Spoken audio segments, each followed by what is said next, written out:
Hi, welcome back to Hellene Cuisine. Today we're going to make Kreatopita, Kefaloniatiki Kreatopita, which is a meat pie that is traditionally made from the island that my parents come from. So in Kefalonia, they actually make it with goat. My children don't like goat, and years and years ago when the parents came out from Greece and they were making Kreatopita here, goat was not available. It is available now, so if you choose to make it with goat, then by all means go ahead and do it. The choice of meat that I've used today is pork and beef, and I'm using half and half. The quantities are roughly the same of both meats.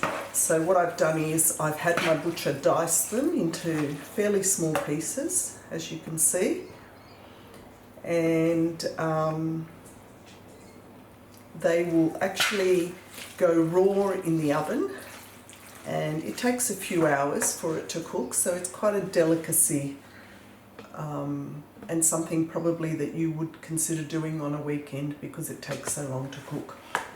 So I've washed the cubes of meat and I've drained them, and the reason I do this is because the beef actually leaks blood, so I just want them to be clean and as dry as possible. So we've got the beef here and the pork. We've actually got a bunch of shallots that I've diced, washed and diced. I've got a tin of tomato.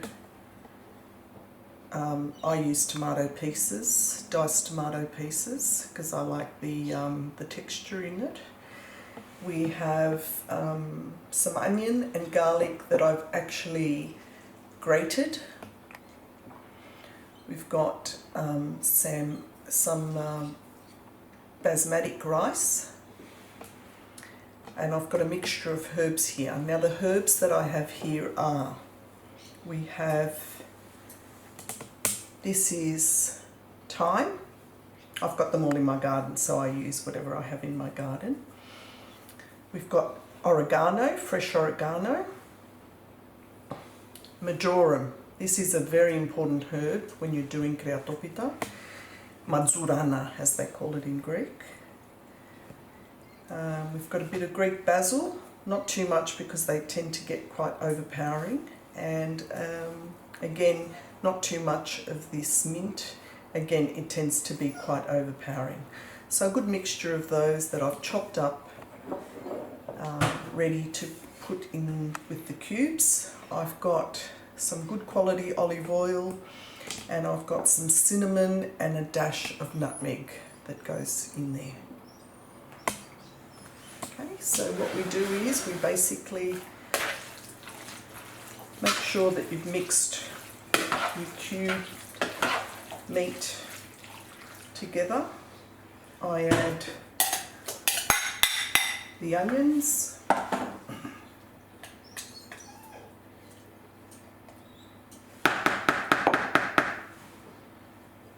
I add the herbs,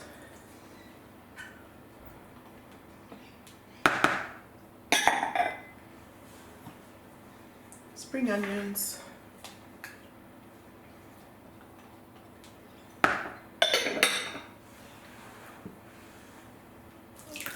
tomato paste, tomato that's diced,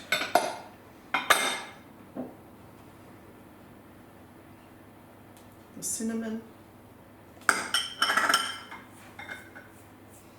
and the olive oil.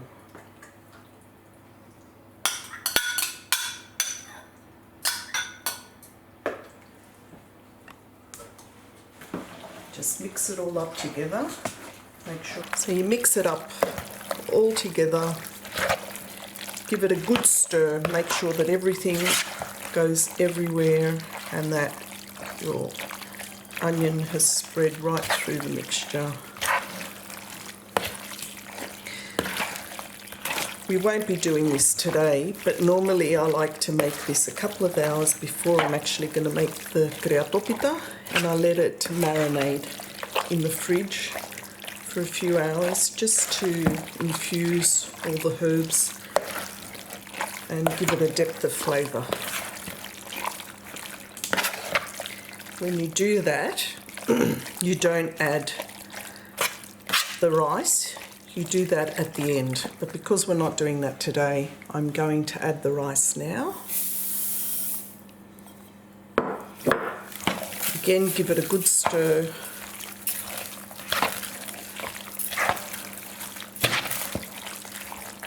And I add a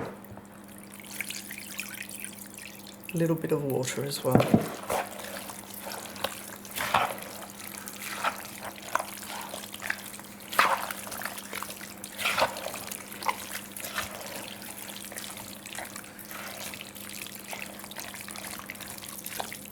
And that's it. That's the mix for the Kreatopita.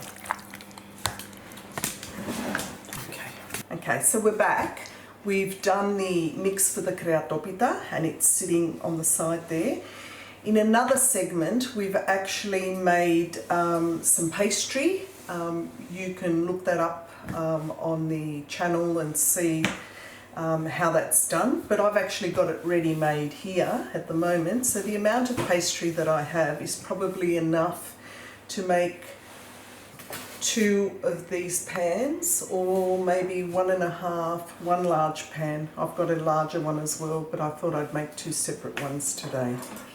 So what I do is I basically estimate how much pastry I'm going to need.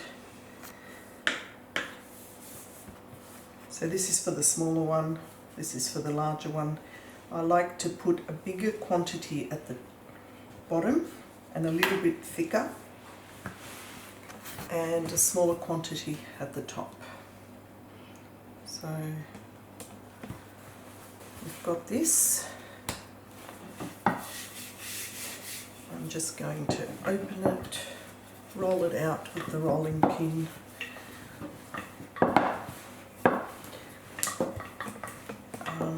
You probably can't hear it, but as I'm rolling it out, it's actually bubbling up and clicking on me, which means that the pastry has actually rested enough and is ready for me to use.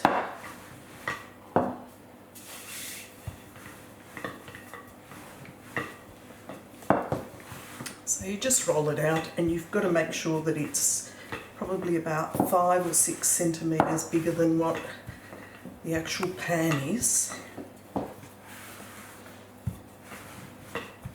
I haven't got that old Yaya Greek technique where they roll it up like this and somehow spread it out.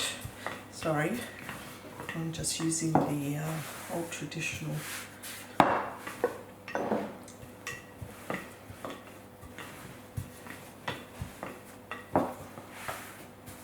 It's nice and smooth.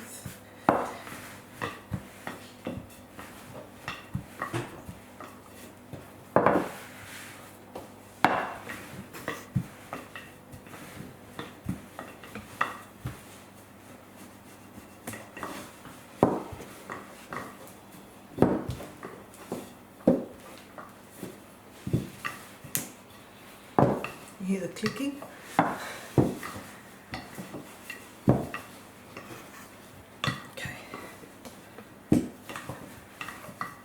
So we've rolled it out, and it's probably about 4 or 5 centimetres bigger than the pan itself.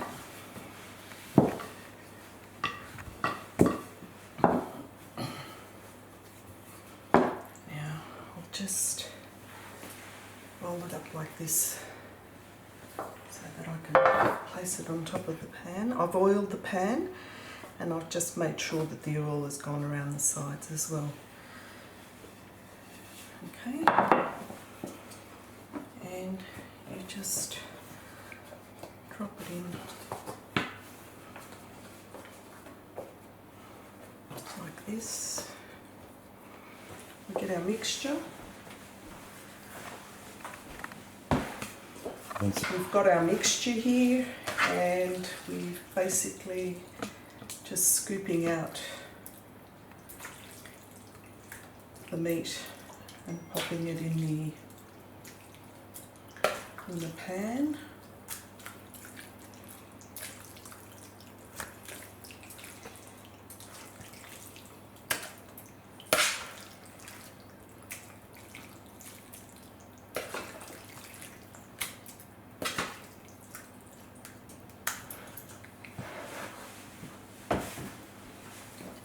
Just make sure that it goes everywhere and it's quite evenly distributed.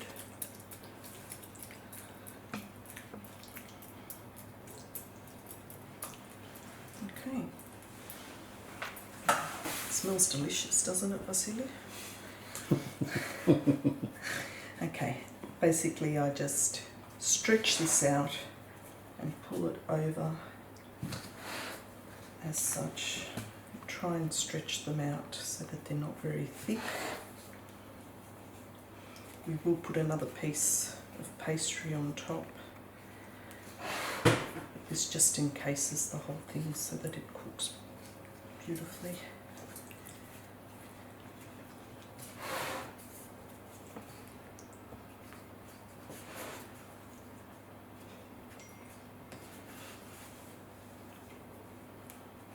Okay. Now we'll open up our other piece of pastry and pop it on top.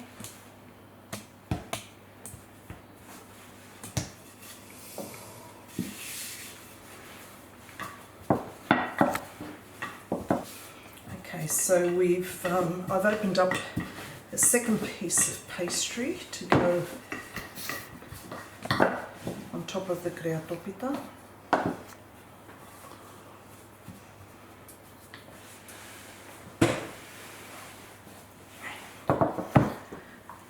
Just position it on top.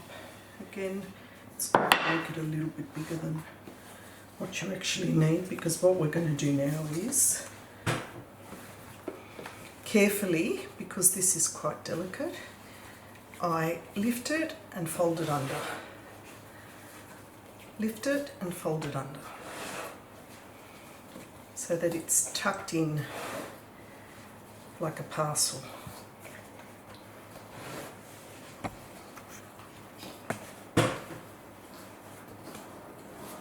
There we go, it's ready. And what I do is I drizzle some olive oil on top. I know it seems like a lot, but it's pastry and it'll absorb it. I just use my hands. You can use a pastry brush if you like. It's all hands-on for me. And then with a sharp knife, just pierce the pastry so that the steam escapes as it's cooking.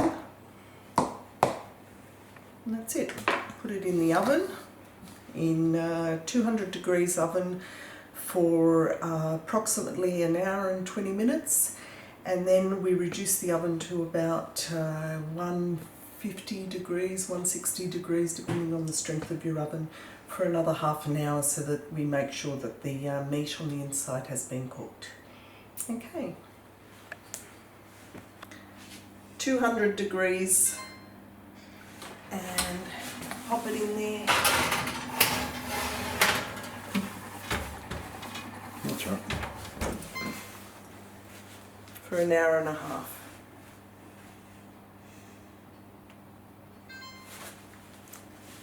Okay, we'll see you at the end of it once it's ready. Okay, the Kreatopita has been cooking for an hour and 45 minutes. And as you can see, it's beautifully cooked and nice and brown on top. I would give it about half an hour of resting so that it cools down a little bit before you try to cut it.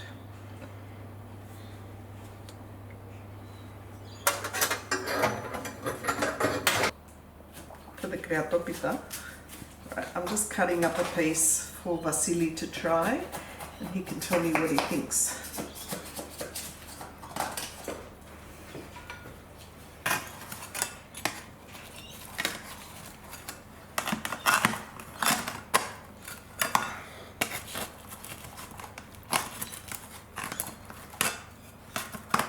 That's the mata.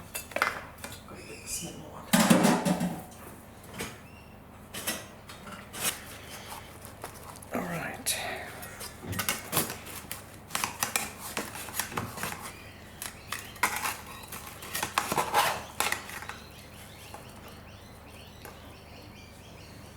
There we go. Yum.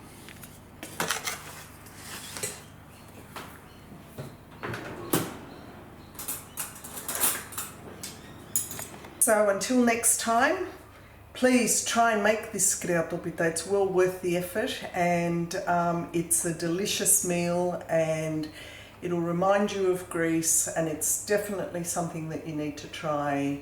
From a Kefalonitis, I hope you enjoy it.